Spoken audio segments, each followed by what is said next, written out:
ఓం శ్రీకృష్ణ పరబ్రహ్మణే నమః. భగవద్గీత పారాయణానికి స్వాగతం సుస్వాగతం. అందరికీ నమస్కారం అండి. మనం భగవద్గీతలో 3వ అధ్యాయం కర్మయోగంలో 25వ శ్లోకం వరకు తెలుసుకున్నామండి.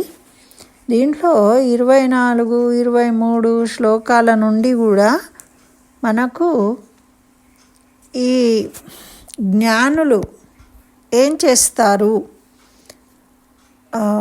కర్మలు చేస్తారా చెయ్యరా, ఎటువంటి కర్మలు చేస్తారు అనేది చెప్పుకొస్తూ ఉన్నాడు కదా. అయితే మనకి కర్మలు చేస్తూనే ఉంటాం మనం, కానీ మనకు కొన్ని కర్మల పట్ల విముఖతతోని చేయడం మానేస్తాం. చేయడం మానడం వల్ల వినాశనం జరుగుతుంది. కొన్ని కర్మలు మనకు ఇష్టం లేకున్నా మనం చేయవలసిన అవసరం ఉన్నప్పుడు తప్పకుండా చేయాల్సిందే. పిల్లవాడిని కొట్టడం ఇష్టం ఉండదు ఏ తల్లికి కూడా, కానీ తప్పు చేసినప్పుడు దండించవలసిన అవసరం ఉంటుంది. లేకపోతే సరైన మార్గంలో వాడు నడవడు. కాబట్టి మనకు అయ్యో పిల్లవాడు కదా అని ప్రేమతోని చేస్తే పెద్దగా అయినాక వాడు చెడు నడతన వెళ్ళిండనుకోండి, అప్పుడు ఏమంటారు, మొక్కై వంగ అనేది మానై వంగరు. చిన్నప్పటి నుంచి మీరు ఈ విధంగా వదిలిపెట్టేసి గాలికి ఇప్పుడు బాధపడుతున్నారంటారు. అది సరైన పద్ధతి కాదు. అదేవిధంగా అర్జున కర్మనాశనానికి దారితీస్తుంది నువ్వు యుద్ధం చేయకపోవడన్నది. నీకు ఇప్పుడు నచ్చినా నచ్చకపోయినా నీ ధర్మంను యుద్ధం చేయడం. కాబట్టి కర్మలు చేయవలసిందే. చేయవలసిన కర్మలు మనకు ఇష్టం ఉన్నా లేకున్నా మనం చేయాలి. మన కర్తవ్యం, స్వధర్మాన్ని ఆచరించాలి కదా.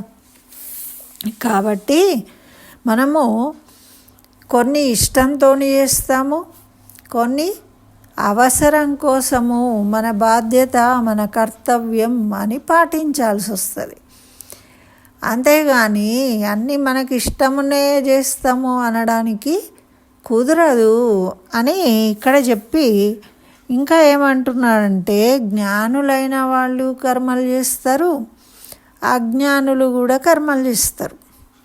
అయితే జ్ఞానులు ఎట్లా చేస్తారు? వాళ్ళకి కర్మలు చేయాలి అవసరం లేదు, వాళ్ళకి ప్రయోజనం ఏమి కోరుకోరు. వాళ్ళు కోరికలతోని కర్మలు చేయరు. అయినప్పటికీ వాళ్ళు లోక కళ్యాణం కోసం కర్మలను నిర్వర్తిస్తారు, వాళ్ళకి అవసరం లేకున్నా కూడా. కానీ అజ్ఞానులేమో వాళ్ళు కేవలము ఫలాపేక్షతోని కర్మలు చేస్తారు. ఆ ఫలాపేక్షతోని చేసిన కర్మల వల్ల ఆ ఫలము అనేది కొంతవరకే వాళ్ళకి ఆనందాన్ని ఇస్తుంది. ఫలము వాళ్ళకి అనుకూలంగా రావచ్చు, రాకపోవచ్చు. అందుచేత వాళ్ళు దుఃఖానికి లోనవుతూ ఉంటారు. అంటే ఏదైనా కూడా శాశ్వతమైన ఫలితాలను ఇవ్వవు. అజ్ఞాని కర్మలు చేస్తే, జ్ఞాని కర్మలు చేస్తే ఇద్దరిలో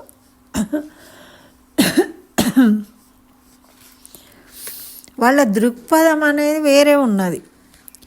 అజ్ఞాని కర్మలు చేస్తేనేమో ఫలాపేక్షతోని చేస్తూ ఉన్నాడు. ఆయనకేదో కావాలి అని కోరుకొని మళ్ళీ ఏమనుకుంటాడు, ఫలం మంచిగా వచ్చింది అనుకోండి, నేనే చేసిన, నేను చేస్తేనే దొరికింది, నేను చాలా తెలివైన వాడిని, ఇట్లా అంటాడు. ఒకవేళ అది ఫలితం సరిగా ఇయ్యలేదనుకోండి, చేసిన దేవుడు ఇట్లా చేసిండు అని నిందిస్తాడు అజ్ఞాని అయినవాడు. కానీ జ్ఞాని దృక్పథం వేరే ఉంటుంది. జ్ఞాని కర్మలు చేస్తాడు కానీ నేను చేస్తున్నా అనుకోడు. నా కర్తవ్యం చెయ్యాలి నాది కాబట్టి నేను చేస్తున్నా అని చేస్తాడనమాట. కర్తవ్య బుద్ధితోనే చేస్తాడు. అట్లా అది తేడా ఉంటుంది జ్ఞాని చేసే కర్మలకు, అజ్ఞాని చేసే కర్మలకు. మరి సృష్టిలో నియమము ఏదో మన కర్తవ్యాన్ని నిర్వహించడం. జ్ఞాని ఏమో లోకం కోసం ఆచరిస్తాడు, మరి అజ్ఞాని ఏమో తన అవసరం కోసము తన కోరికలను బట్టి చేస్తుంటాడు, అంటే స్వార్థంతోనే చేస్తాడు. మరి ఈ స్వార్థం అనేది జ్ఞానికి కలగదు. జ్ఞాని ఏది చేసినా కూడా ఇతరుల కోసమని చేయాలి అనుకుంటే చేస్తాడు, లేకుంటే మానుకుంటాడు. ఆయనకేమీ ఒత్తిడి లేదు, ఈ కర్మను చేయాలి అనేది ఆయనకి లేదు. ఆయనకి అవసరం ఉన్న విషయం ఏది ఆసక్తి లేదు కాబట్టి విముఖతను చూపించగలుగుతాడు. మరి ఈ అజ్ఞాని ఏమో శారీరక సంబంధమైన కోరికలతోని ఉంటాడు కాబట్టి ఈయన చేసే కర్మలన్నీ కూడా స్వార్థంతో కూడి ఉంటాయి అన్నమాట. ఈ వీళ్ళు జ్ఞానులు ఏ విధంగా ధర్మ జీవనాన్ని గడుపుతుంటారో వీళ్ళేమో అజ్ఞానులేమో వాళ్ళకు తోచిన కర్మలను వాళ్ళ అవసరాల కోసము ఫలాపేక్షతోని చేస్తూ ఉంటారు. మరి అట్లాడప్పుడు ఆచరించడం అనేది దానివల్ల కర్మము సఫలమైన నిష్ఫలమైనా కూడా జ్ఞానికి ఏమి ఇబ్బంది ఉండదు. జ్ఞాని చేసినవి అన్నీ ఇతరుల కోసం చేస్తాడు కాబట్టి అన్నీ కూడా సఫలమవుతాయి. కానీ అజ్ఞానికి సఫలమవుతుందా కాదా, నిష్ఫలమవుతుందా అనేది తెలియదు. కానీ నిష్ఫలమైనప్పుడు దుఃఖం పాలవుతాడు, సక్సెస్ అయినప్పుడు సంతోషపడతాడు. కానీ జ్ఞాని అనేవాడు తను ఏమనుకుంటాడు, లోక కళ్యాణం కోసం చేస్తున్నా అని చేస్తాడు. చూసిన వాళ్ళు లోకులందరూ సంతోషిస్తారు.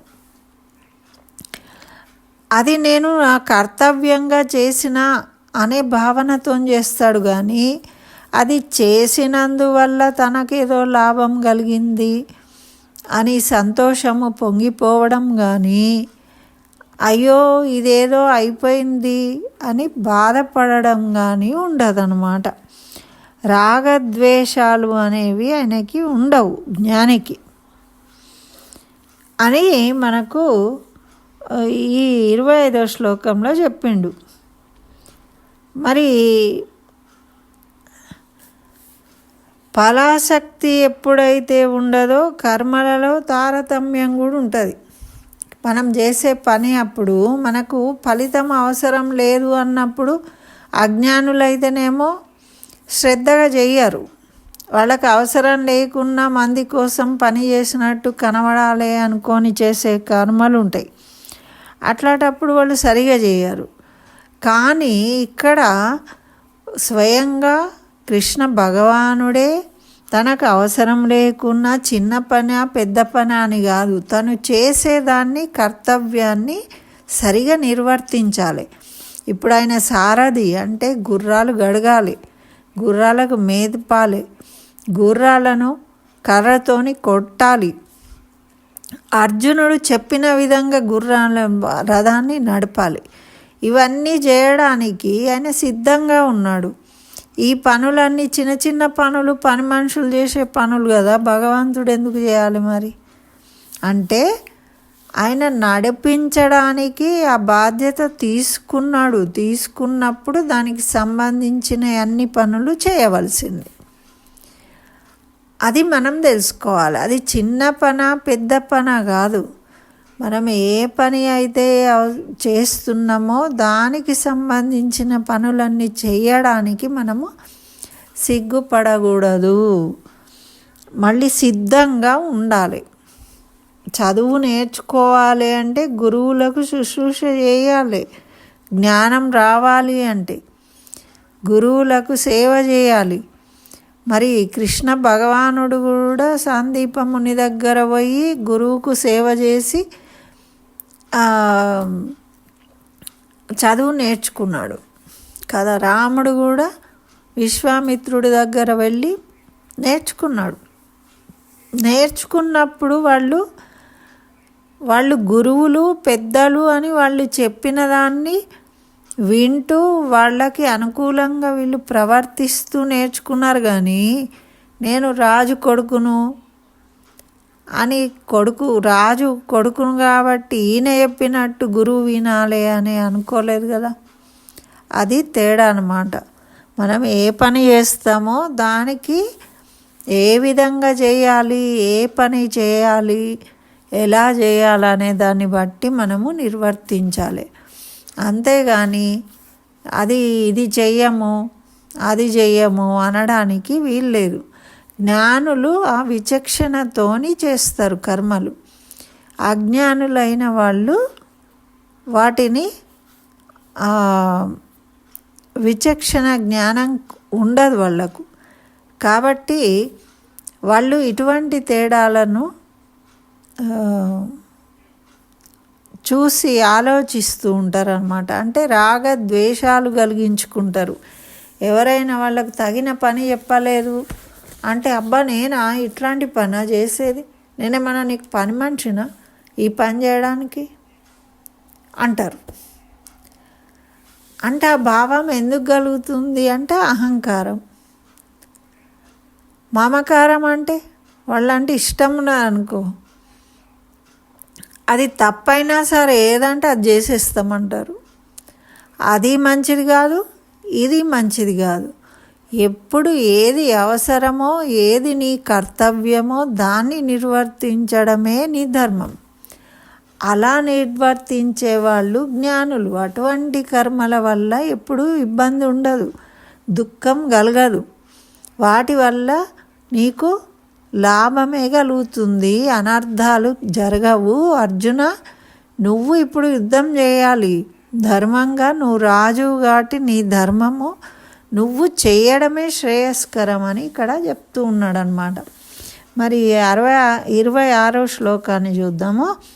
నా బుద్ధి భేదం జనయే దజ్ఞానం కర్మ సంజీనాం జోషయే సర్వకర్మాణి విద్వాన్ యుక్తః సమాచారన్.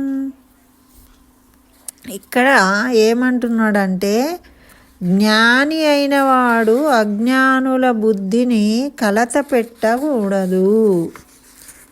జ్ఞానవంతుడు వీళ్ళని కన్ఫ్యూజ్ చేయొద్దు. ఎవరిని? అజ్ఞానులను. తాను యోగయుక్తుడై సమస్త కర్మలను నేర్పుతో ఆచరిస్తూ ఉండాలి. ఇతరులు కూడా అలాగే ఆచరించేటట్లు చూడాలి. తను కర్మలను సరిగా ఆచరించాలి, మరి ఇతరులు కూడా ఆచరించే విధంగా ఆచరించాలి. అంతేగాని వీళ్లకు ఇబ్బంది కలిగేటట్టు చేయొద్దు. అజ్ఞానులు పాపము వాళ్ళు ఫలాపేక్ష కలిగి ఉంటారు. వాళ్లకు ధర్మాసక్తి ఉండదు, వాళ్ళకు ఫలం మీదనే ఆసక్తి ఉంటుంది. మేము ఈ పని చేస్తాం, మాకు ఈ ఫలం కావాలి అనుకుంటూ ఉంటారు. అట్లాంటప్పుడు వీళ్ళకు ఏం చేయాలి? ధర్మం పట్ల ఆసక్తి కలిగేటట్టు, వాటి యందు ఆసక్తి తగ్గేటట్టు జ్ఞానులైన వాళ్ళు ఆచరించి చూపించాలి. అలా వాళ్ళని సన్మార్గంలోకి మారవాలి. కర్మలయందు ఆసక్తి ఉంటుంది వాళ్ళకు, కాబట్టి వాళ్ళని ఏం చేయాలి? బుద్ధి భేదం అంటే బుద్ధిలో అస్థిరత్వం అనేది ఉంటుంది వాళ్ళకు. అంటే ఇవాళ ఇది కోరుకుంటారు, రేపు ఇది కోరుకోరు, ఇంకోటి కావాలనుకుంటారు. అంటే రోజుకోటి మారుతూ ఉంటుంది. ఇవి శాశ్వతమైనవి కాదు అని తెలుసుకోకపోవడమే అజ్ఞానం. కాబట్టి అలా మారుతూ ఉంటారు వాళ్ళు. అయితే ఏదైతే చలనం లేకుండా స్థిరంగా ఉంటుందో దానినే నువ్వు కోరుకోవాలి అని వాళ్లకు తెలియజేయాలి జ్ఞానులు. అంతేగాని వాళ్ళు చేసేదాన్ని బుద్ధిని ఇంకా కన్ఫ్యూజ్ చేసేటట్టు ఇట్లా చేస్తే అది, అట్లా చేస్తే ఇది, నువ్వు ఇది చెయ్యి అది అని బోధించకూడదట. వాళ్లకు ఆచరించి వాళ్ళకు మార్గదర్శకంగా చూపించాలి. దీనివల్ల ఇప్పుడు నేను ఎంత ఆనందంగా ఉంటున్నా అని చూపిస్తే వాళ్ళు అది తెలుసుకొని ఆ అనుభవాన్ని వాటి యందు ఆసక్తిని తొలగించుకుంటారట. ఒక పిల్లవాడు ఉన్నాడు, ఏదో చాక్లెట్ కావాలని అడుగుతాడు. అది కోరిక కలుగుతుంది తినాలి అని, అది తప్పు కాదు కదా, వాడు అడుగుతాడు. కానీ దాని యందు ఆసక్తి లేకుండా వాడిని మరిపించి తల్లి వేరే ఏదో చేసి వాడికి ఏది అవసరమో ఏది మంచిదో దాన్ని ఇవ్వడానికి ప్రయత్నం చేస్తుంది. ఆ చాక్లెట్ ఇవ్వడం వల్ల అనారోగ్యం ఏర్పడుతుంది అని వాడికి చెప్పిండ్రనుకో, చెప్తే వాడికి అర్థమవుతుందా? కాదు. అంటే దానివల్ల కలిగే నష్టాన్ని, పర్యవసానాన్ని అజ్ఞానులకు చెప్పినా కూడా వాళ్ళకి అర్థం కాదు. నువ్వు ఇలా చేస్తున్నావు, అది నీకు నష్టం కలిగిస్తుంది అని చెప్పడం వల్ల ఉపయోగం లేదు అంటున్నాడు భగవంతుడు. మనము అట్లా చెప్పే బదులు వాటి యందు ఆసక్తిని తొలగించాలి. తొలగించినప్పుడు వాళ్ళు సరైన మార్గంలో వెళ్తారు.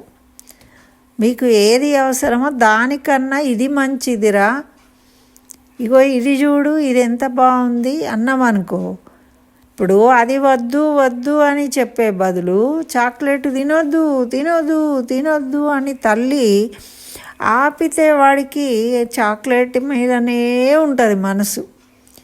ఎప్పుడు టైం వస్తే అప్పుడు చాక్లెట్ తినాలనే చూస్తాడు. మరి తల్లి ఏం చేయాలి? చాక్లెట్ను దాచిపెట్టి దానికన్నా ఇంకా బాగుంటుంది అని ఇంకో విషయాన్ని, వాడికి అవసరం ఉన్నది, వాడికి ఏది వాడి శరీరానికి ఉపయోగమవుతుందో దా పదార్థాన్ని వాడికి తినబెట్టడానికి ప్రయత్నం చేస్తుంది. మరి ఆ విధంగా చేయడం వల్ల ఏమవుతుంది? వాడికి అది మర్చిపోతాడు, దాని యందు ఆసక్తి సన్నగిలుతుంది. అట్లా 2-3 సార్లు చాక్లెట్ తినొద్దు అని మేము అరిపించింది అనుకో, కొన్ని రోజులకు వాడు మర్చిపోతాడు.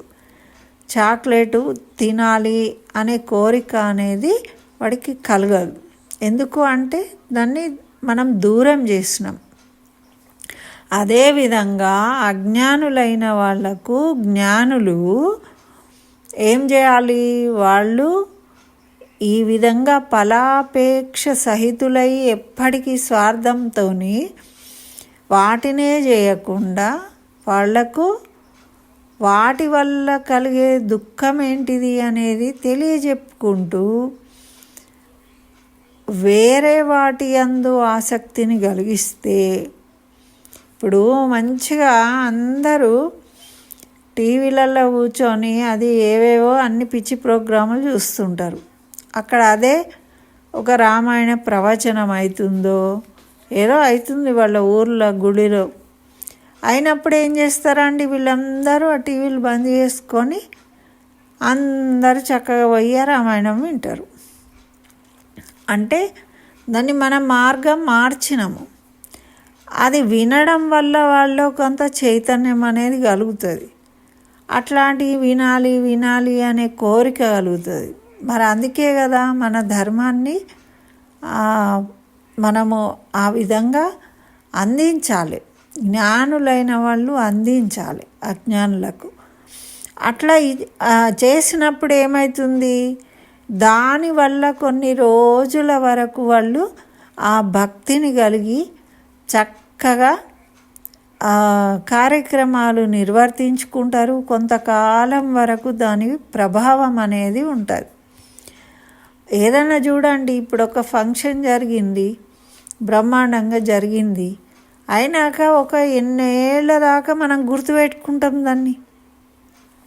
అప్పుడు చెప్పిన ఒక సినిమా ఉందండి, ఆ సినిమాను ఎన్ని రోజులు గుర్తుపెట్టుకుంటాం. చూసి వచ్చినాక మనకు బాగా నచ్చింది అనుకోండి, చాలా రోజులు గుర్తుపెట్టుకుంటాం. మళ్ళీ ఎప్పుడన్నా ఎక్కడన్నా కనబడ్డా మళ్ళీ గుర్తు చేసుకుంటాం, అంటే మననం చేసుకుంటాం.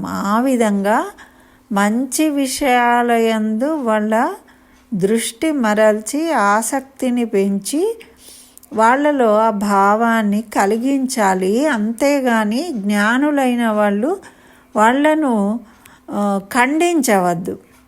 మీరు ఇది చేయకూడదు, అది చేయకూడదు, ఇలా చేస్తే ఏమైంది, ఇట్లా చేస్తే ఏమైంది, ఇవి తిననే వద్దు, అటు పోనే వద్దు, ఇటు రానే వద్దు అని పిల్లలని కూడా ఎవరినైనా కూడా మనం ఖండించవద్దు.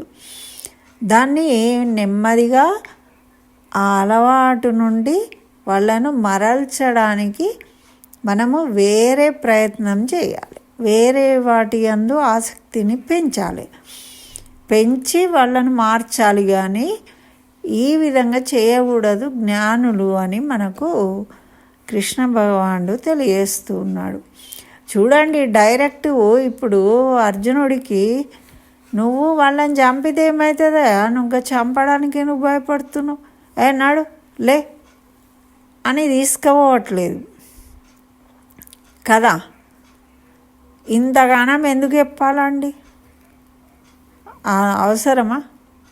కానీ జ్ఞానులు ఏం చేయాలి, వాళ్ళ మైండ్లో ఉన్న ఆలోచనలు మార్చినప్పుడు వాళ్ళు అదే కదా. ఇప్పుడు మనకు ఈ ఉచిత పథకాలు ఇవ్వద్దు అంటారు. ఎందుకు ఇవ్వద్దు అంటే, ఎవరైనా వాళ్ళు కష్టపడి సంపాదించుకొని దాంతో వాళ్ళకి కావలసినవి కొనుక్కోవాలి, అనుభవించాలి.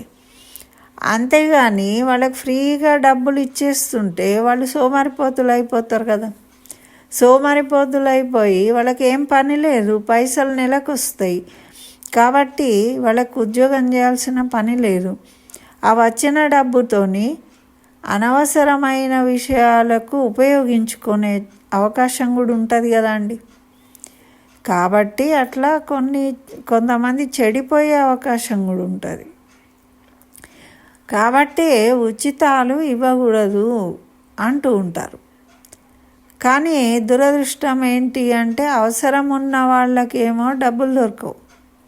ఒక చదువుకోవడానికో అనారోగ్య పరిస్థితులు ఉన్న వాళ్ళకు పోవాలి అంటే, కానీ వట్టిగానే కొంతమందికేమో డబ్బులు పంచుతూ ఉంటారు.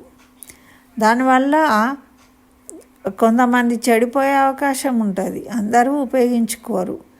అంటే ఎక్కువ అవసరం లేని వాళ్లకు డబ్బులు ఇవ్వడం వల్ల అది ఉపయోగం కన్నా వాళ్ళకి హాని కలిగిస్తుంది. అట్లనే మనము వాళ్ళకు అవసరమైంది ఏదో దాన్ని చూపెట్టినప్పుడు అవసరం లేని దాన్ని వాళ్ళు వదిలించుకుంటారు. అదనమాట.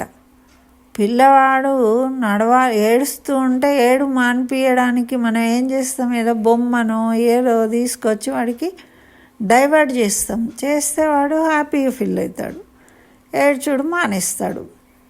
తర్వాత కొంతసేపటికి మనం చెప్పినట్టు వింటాడు. అట్లనే జ్ఞానులైన వాళ్ళు అజ్ఞానులను ఆ విధంగా కన్ఫ్యూజ్ చేయకుండా, నివారించకుండా వాళ్ళను మార్చాలి. దాని యందు వాళ్ళకు ఆసక్తి లేకుండా వేరే వాటి యందు ఆసక్తి కలిగేటట్టు బోధించి, మార్చి, ఆచరించి చూపియాలి ఏం చేయాలి అని మనకు ఈ శ్లోకం ద్వారా తెలియచెప్పిండు కృష్ణ భగవానుడు. కాబట్టి మన ఇంటి నుండి మనం ప్రారంభిద్దాం. మన పిల్లలు మనకు చెప్తే వినకుంటే వాళ్ళు ఏ విధంగా వింటారో వాళ్ళకు నచ్చినవి చేసి చూపెట్టి వాళ్ళ బుద్ధిని మార్చి మన మార్గంలోకి తెచ్చుకోవడమే మన కర్తవ్యం. ఇదండి ఈరోజు 26వ శ్లోకానికి మనం తెలుసుకునే విషయము. కాబట్టి 27తోని మళ్ళీ కలుసుకుందాం. స్వస్తి. సర్వం శ్రీకృష్ణ చరణారవిందార్పణమస్తు.